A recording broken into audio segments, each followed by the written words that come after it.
Allahu Akbar, Allahu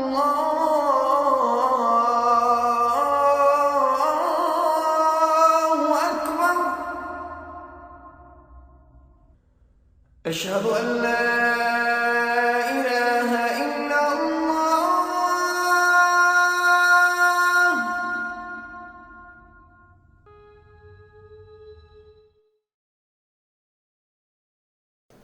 My name is Rizwan Kadir. I'm a Pakistani American and a Kashmiri American. I've been in the US for over 30 years. Both of my kids were born in Chicago area. I'm a very proud Chicagoan.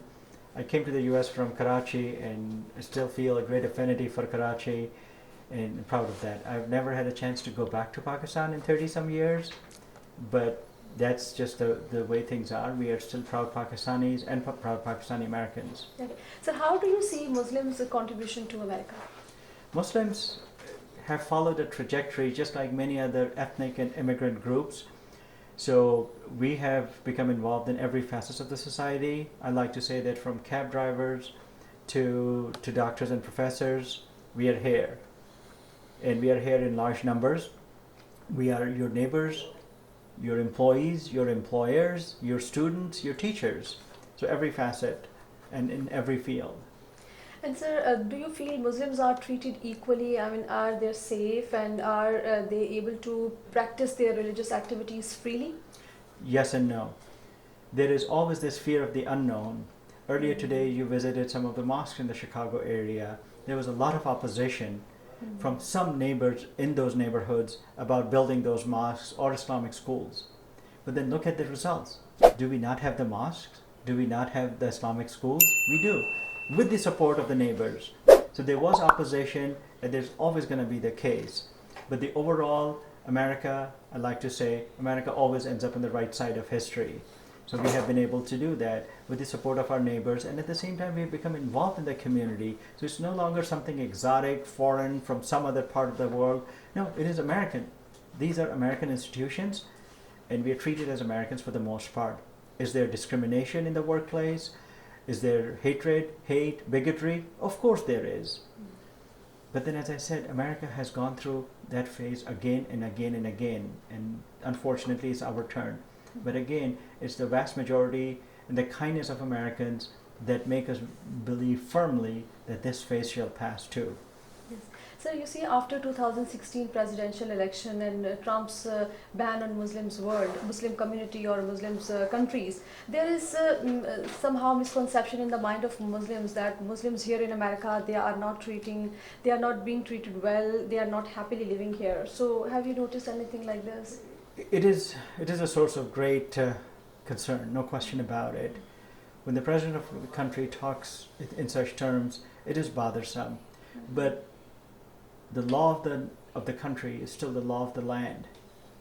And time again, the Supreme Court of the US has struck down those bans, and it will happen again. Right now, the Supreme Court is considering the latest version of the Muslim ban. And there's no doubt in my mind, there's no doubt in the minds of our friends and allies in this country that it will be struck down. Remember, America always ends up on the right side of history. We are beneficiary of what other communities have gone through. The Japanese Americans, the American Jews, African Americans, of course. So sir, have you ever thought that if you were born in, if you were in some other country, Muslim country or some other country, you would have been more successful, more privileged? This may surprise a lot of Muslims, but I firmly believe that the best country right now to practice Islam by Muslims is the US. It pains me to say this because we have 50 plus Muslim countries, but sometimes you practice Islam based on what you're taught, what you're forced to do, what you're compelled to do, what the society expects of you.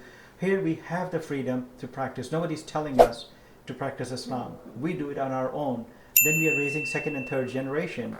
As I was telling you earlier, I've been involved in Islamic Organizations in the US. Both of my kids went to full-time Islamic schools. So we embrace that, and we do not see any contradiction in terms of being an American and being a Muslim. Okay. And sir, what do you say about youth? I mean, when we talk about youth, I'm talking youth in general. I'm focusing on Muslim youth especially. How can we keep them away from extremism, drugs? again, the answer is our own faith. There's enough foundation in our faith to prevent us from going to the extremes. And that is true of not just American Muslim youth, but youth in the Muslim world too. Time and time again, we have encouraged our kids to go talk to someone scholarly, someone who knows about Islam. If you find something that's objectionable or of concern or of extremist nature on the internet. In the US as well as in the West, we have often seen Muslim youth falling into the trap of this extremism. But those were misguided people, unfortunately. They were misguided and misled by what they read on the internet. So this Sheikh Google thing doesn't help. You need to learn about Islam by going to the right people. Drugs and other things that are prevalent in any free society, the society also offers you the choice to not fall in the trap of those things. And once again, it's our faith that provides clear guidelines and also a framework that if we follow, we are likely to stay away from those bad habits. Okay. So anything else would you like to add? Any message? One message that I'd like to give to my Pakistani friends is you have a great country, great potential. Just keep at it. Look at the focus of what the nation focus was when it was founded. Pakistan was no ordinary country to come into existence out of nowhere. It was the world's 5th largest country when it was founded, and we had great foundation and we have great talent. Utilize that. Pakistani Americans are with you. We have developed a framework on how a country can develop. So there's a lot to learn from both societies. Thank you so much, sir. Thank you. So much, sir.